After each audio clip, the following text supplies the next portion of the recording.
In the early 1900s, German missionaries visited a little village called Ngao here in the county of Tana River, and more than the good news of the gospel, it also brought the blessings of education and growth of trade. Along the lines of the story of this historical nugget is Johann Ludwig Kraft, a pioneer Christian missionary in East Africa. Leila Mohammed visited the site and updates us on this piece of history.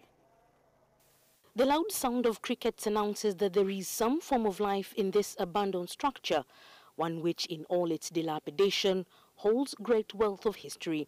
Last time that the Europeans came to Tana River was actually around Golbanti.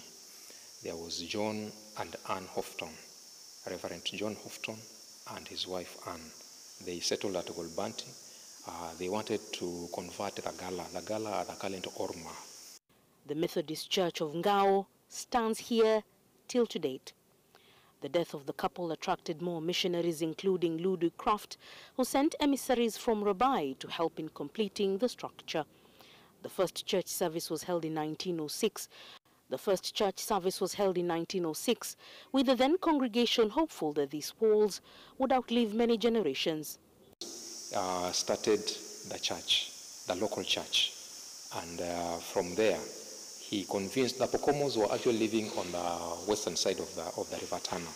He convinced the Pokomo to shift to the eastern side. In 1890, that's how this village called Ngao was started. The last few years have been tough.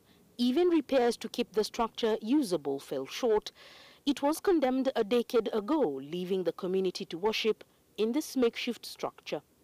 As the Europeans settled into this part of the Kenyan coast to provide health, religion and education services for the people here, much of what they adopted was the culture of the people, which is really replicated in the architecture of the buildings, which also mimic the culture of the Swahili and the Arabs who also settled here many more eons before the coming of the Europeans. The residential house of the missionaries are dilapidated.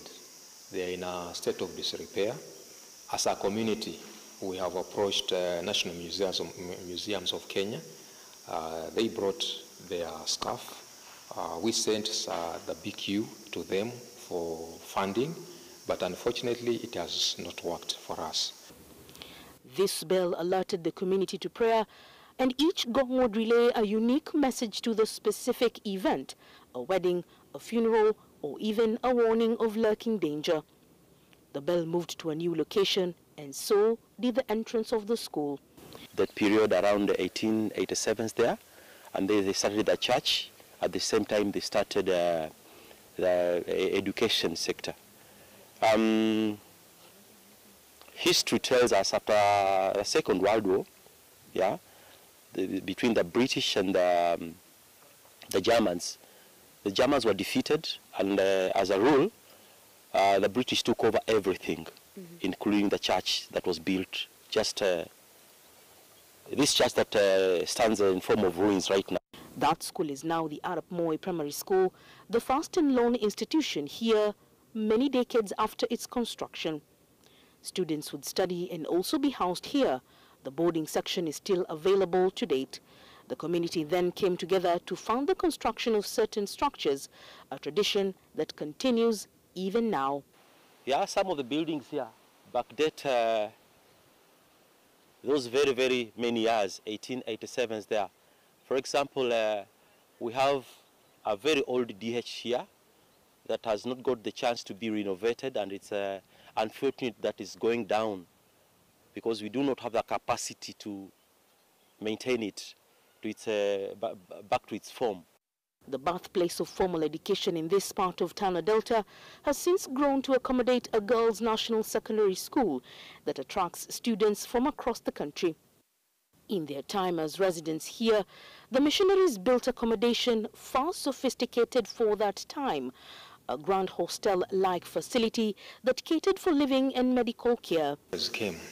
They wanted to settle among the locals, and one of the issues that affected the way they looked at the community is how people lived, the culture, the way they built their houses. Due to the dynamics of the Second World War, security was paramount here, and thus a bunker in the middle of the courtyard was a significant feature for hiding in plain sight. A residential house from 1900 to 1902. We'll be showing you that residential house. It is a 30-bedroomed house, complete with a guest wing. Over time, the coming and going of the Germans and entry of the British forced some of the villagers to move from the Methodist Church and build a new one that serves under the African Inland Church umbrella and opened by former President Daniel Arap Moi.